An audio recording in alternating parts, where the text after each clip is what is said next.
Yo, what's going on, friends, and welcome on back. Welcome home to Football Therapy with me, your host, Jan. I hope you're doing well. I really do hope that. Welcome back to Chelsea News. Enzo Maresca. What's he playing at, mate? Hey? He's gone weird. Look, we are full Chelsea right now. Okay, we've won a couple of trophies. I was saying this on the London is Blue pod yesterday. We've won a couple of trophies. Check. Chelsea. We've, dare I say, with a settled backline, become defensively resolute. That's pretty Chelsea. Check.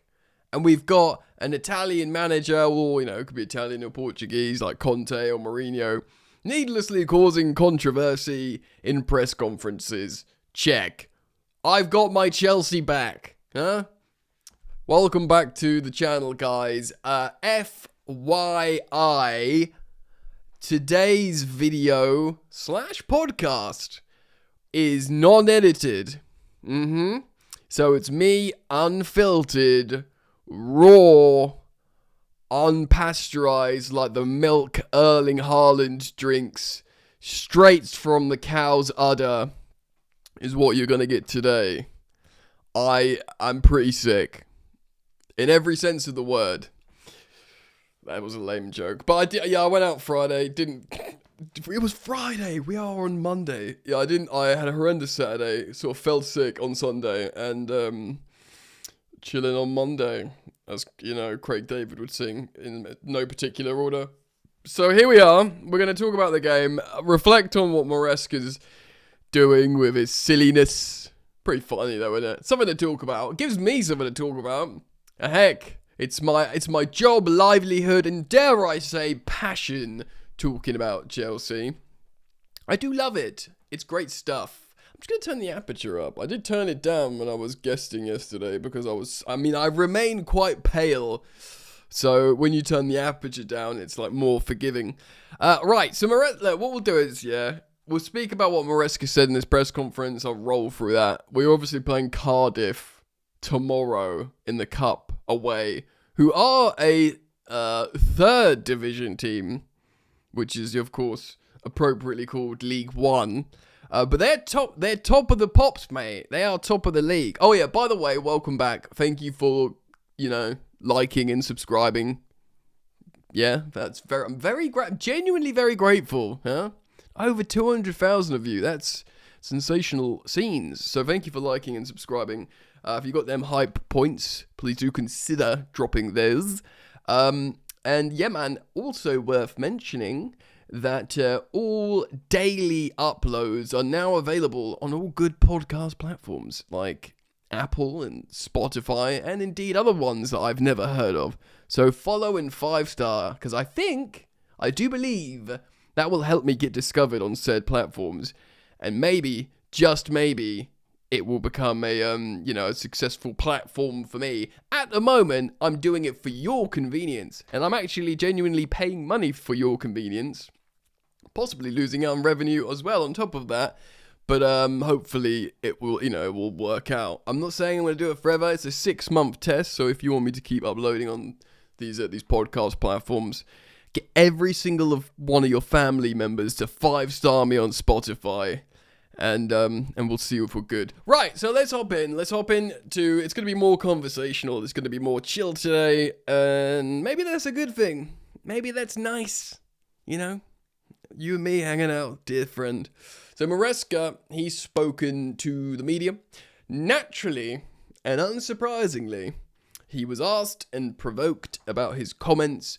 I don't need to remind you that his comments were, let's do some story time here, because there's been loads of articles since I've uploaded on it. He basically said in the last 48 hours is the worst I've ever had at Chelsea.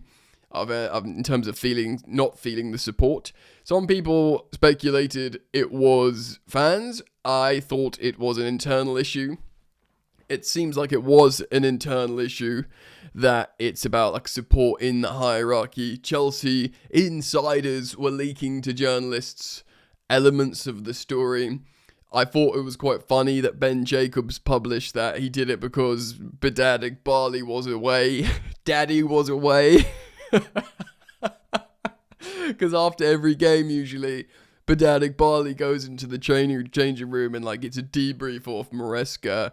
He's obviously like likes to be involved, Bedad. He's a bit of like, although in many ways he's like Roman Abramovich in terms of being out of the media, I think he's way more hands-on in terms of being like, right, what's happening? What are you doing? I want to know. Tell Daddy. And so Daddy was away, and he didn't come in the dressing room.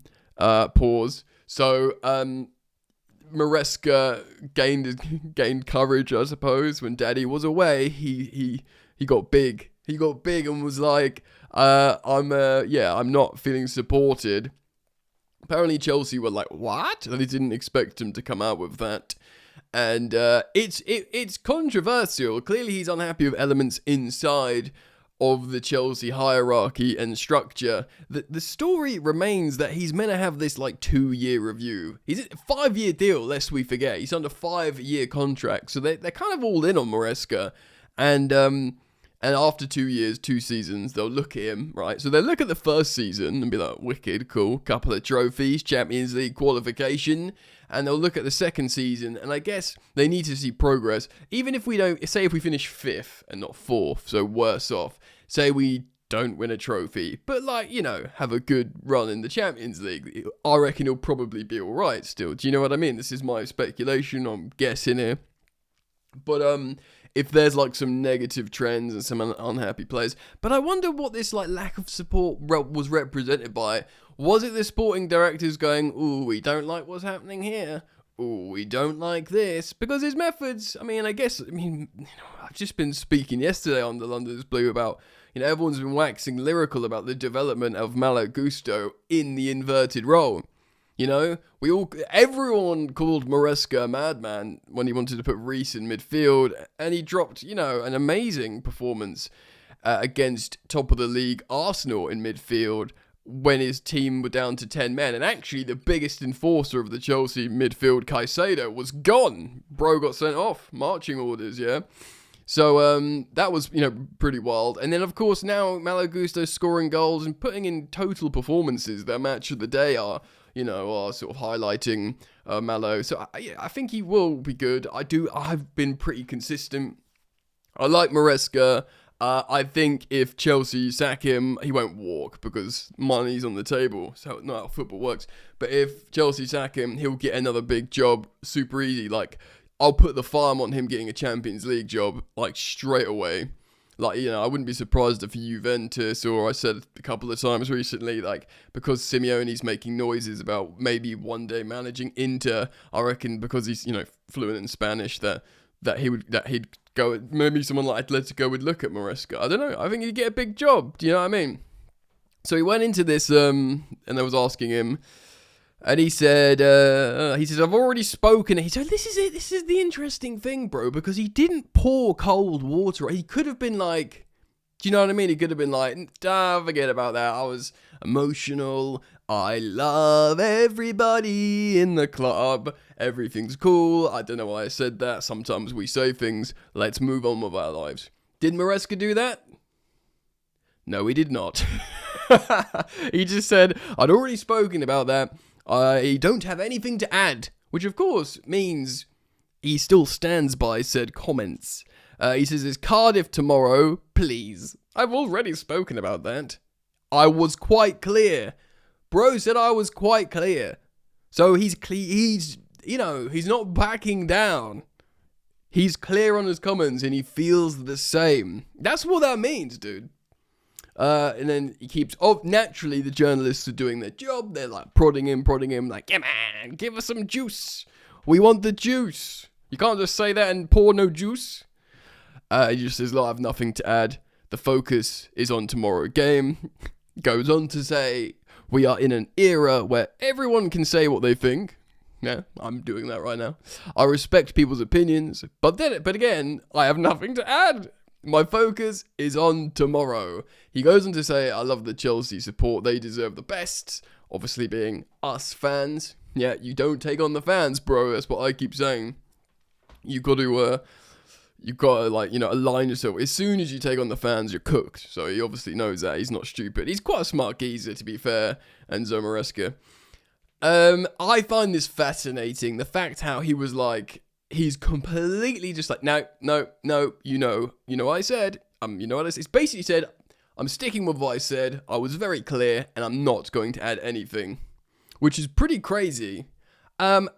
If we just sort of like extrapolate that, even if they've cleared the air, right?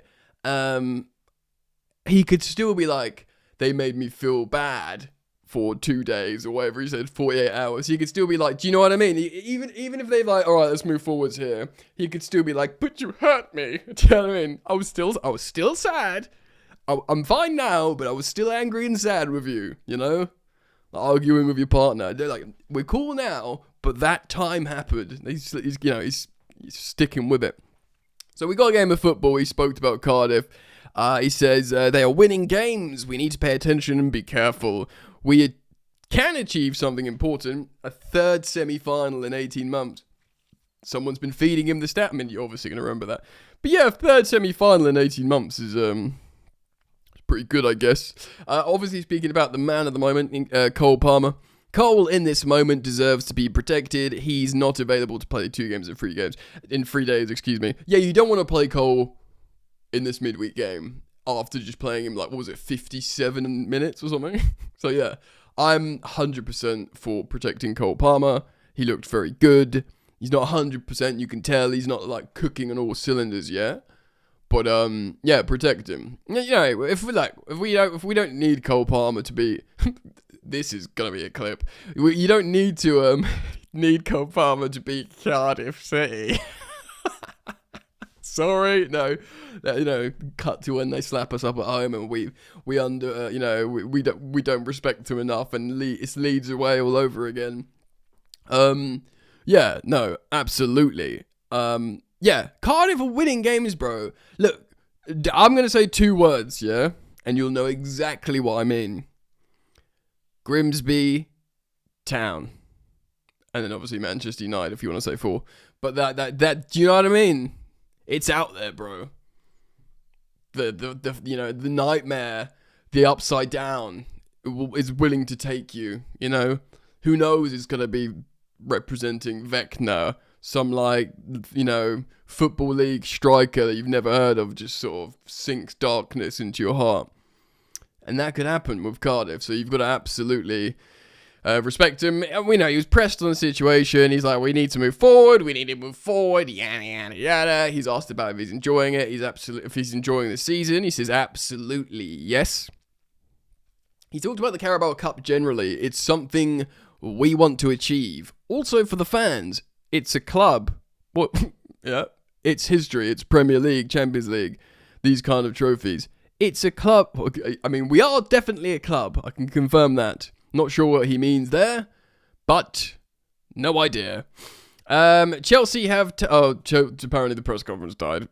Oh no, we came back. I came back online. We have more. Don't worry, not too much more. And then we'll move and actually speak about the game. And I'm going to build a lineup live. Well, not live, but on the screen with you here. We are going to have a little bit of fun. Let our hair down. Despite me being a sick boy. Enzo Maresca. When you are Chelsea manager, you have to understand that the expectations are higher. Truth. That is true. Yep. I'm glad he understands that because, what the ruddy heck are you doing? It's something normal. And of course, when you win trophies, the expectations raise for the following season. Yes. And look, I am a Chelsea fan, so I big up certainly the Club World Cup. And I think the Conference League was a lovely little, palate cleanser for winning trophies again. But, I'd rather win like an FA Cup than the Conference League. I think the Conference League was great. It's like a gateway drug. Into other trophies, but I want other trophies. I want the big ones. I want the juicy ones again, He was asked yet again about the support, and he said he doesn't want to talk about that. It's like every other question is about him feeling supported or not, and every other answer is like, I don't want to talk about that. And he spoke about there's going to be a lot of changes being made for the Cardiff game. Finally, he said, since I joined the club, I have always tried to say the same. Building a winning mentality by winning games. Sounds good to me. That's what I want. Yes, please. Do that, and I will be happy. Tomorrow is another chance to be in another semi-final, and it's an important moment for everyone at the club. Yeah, winning is good. We won the last game, and it was the first time in 5 games we've won a football match. I would really like to win this one, and I would like some feel-good stories along the way. I want some nice moments along the way, you know? So I want that for me. So Cardiff, quickly, look, man, they're top of the third. I'm looking at the word Football League One, and I want to say third division, and also they're in first place. So it's absolutely melting my brain that I can't talk English. You know, I'm looking at their form. Let's have a look at their form here. Why is it always backwards on this freaking website, dude? Right. So where are we? I'm literally in 2024. Why is it doing this to me? Why is this happening? I have to scroll all the way. Okay, right. So we're in the 9th of December. No, they played on the 13th of December, 2 days ago. They won against Doncaster. All I want to do is look at their freaking lineup, and I can't do it. Oh my god. Right, let me pause the record. Alright, we're back. So I've literally just pulled it up on SofaScore, and now I can just share screen, right? Cardiff. Here you go. They won. 4-2-3-1. Oh my god, Amari Kellyman. That's where he is. He can't play against... Oh, he can play against us. I think he can play against us. As you can see, he performed well here with a 7.6 rating and a goal. Alright, now I've got a reason to genuinely be scared because they have a Chelsea player there. Hold on. In the Premier League... Yeah, the Premier League, you can't play against your parent club, but I have a feeling you can in... just football, like the cup competitions, possibly with permission. I remember years ago, Lampard got permission from Chelsea so he could play Mason Mount and Fikayo Tomori against Chelsea in a cup. And I was at that game. I think he knocked out Mourinho's Man United. It was like a horrible, stinky game. I mean, it was an amazing, weird experience at Stamford Bridge because all the Derby fans and naturally all the Chelsea fans were singing Frank Lampard's name together. So it was kind of crazy. It was like a really weird but cool experience. And I seem to remember us stinking the gaff up, and there was our own goals. And didn't Cesc Fabregas score? Against Frank Lampard's Derby. Anyway, so I think what I'm saying is, I don't know why my brain went down there. Mason Mount and I think Tomori were given permission to play. I don't know if that's still the rules. But you know, when I spoke about a Football League striker that's going to represent Vecna pulling me into the upside down, it could be this guy, Yusuf Salek, who got an 8.8 rating in their last game. So, you know, naturally the Chelsea fear will always be there. But we're going to build a lineup, okay? Look, Jorgensen has to play, dude. If he doesn't play this game, he's never going to play for Chelsea ever again in his life. Do you know what I mean? Like, he has to play this game. He has to. I'm actually quite frightened of building this lineup because... I mean, okay, well, Hato has to play a left back, right? Was it centre back he had the absolute horror? I think it was centre back he had the horror show. So, left back, he is a left back. He's a £38 million player, yeah? He's going to play this game, right? Josh Achampong. Oh, I don't know, actually, hold on.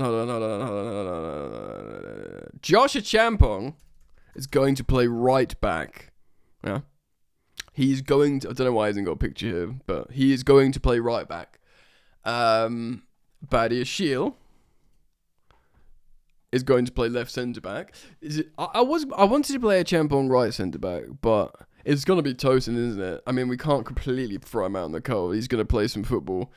So that's my back five. Oh my god, that Cardiff striker is going to eat us. I've got fit. I mean, can we stop that Cardiff striker? I don't know. What's his name? Yusuf Salek. Can we stop him with these guys? I don't think we can. Oh my god. Alright, well anyway, let's carry on going. Definitely Santos. I do wonder, like... Why can't... Oh, yeah. I wonder if they'll throw Caicedo in just because he's so rested. Do you know what I mean? I know we wanted to give I'm going to get... You know what? because he's like hella rested and his band's lifted, I'm not going to play him for the whole game. But I want him, because we got D's man at the back, I'm going to give Caicedo 60 minutes. That seems kind of crazy. But heck, call me crazy. And then Buonanotte. Yeah, that guy. Do you remember him? He's playing in the number 10. I'm suddenly building this like C team, and I'm really thinking, I don't know if we've got the juice, man. But Buonanotte. I mean, Estevao's going to get a start, isn't he? He's going to get a start on the right. It's got to be Mark Gu up top. I'd love to see Shim, but I don't think Shim's going to be used. I think Gu, there's probably like wants to give him more minutes so we can trust him more or whatever. It's going to be Mark Gu. And then there's obviously Neto needs a rest. I think Garnacho demonstrated some harrowing finishing, which actually might demote him under Gittins. It means he plays in this game and then Gittins plays on the weekend. But I am going to give Gittins the start. Oh, wait, hold on, but George has got to play, surely. Tyreek George. But then again, I have a feeling we're wrapping George up there because we're not playing him at all. I think we're wrapping him up for January so we can like loan/sell him. So yeah, Gittins is back in. George is, I genuinely think we're not going to risk him for injury so we can sell him or loan him in the January market. And that's a pretty good team, right? Should we try and like change the shape in possession? Can Josh Champong get right forward and hold width for a box midfield? That's the question.